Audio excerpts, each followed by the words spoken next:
Hey fermenters, I'm going to show you a quick way to make whipped cream into something a little more special. It calls for using kefir and cream mixed together to create just the right amount of tang for sweet and savory applications. So my ingredients are heavy whipping cream, already finished milk kefir, some powdered sugar, and a little bit of sea salt. So what I like to do is measure my cream and kefir. I like to do about 60-40, so 60% whipped cream and 40% kefir by weight.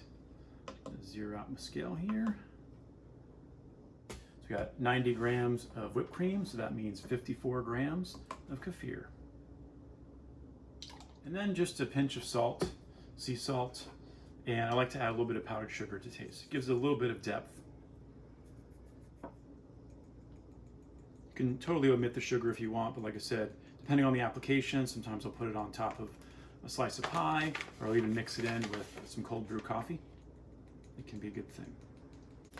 And this is also a way to pre-burn the calories that you're going to consume when you eat this stuff. So I like to do this by hand.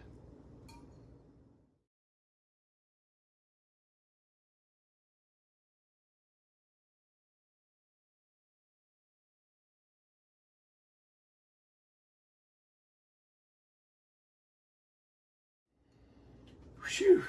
All right, so we got nice whipped cream, and now we're ready to apply it to our dessert or application of our choice.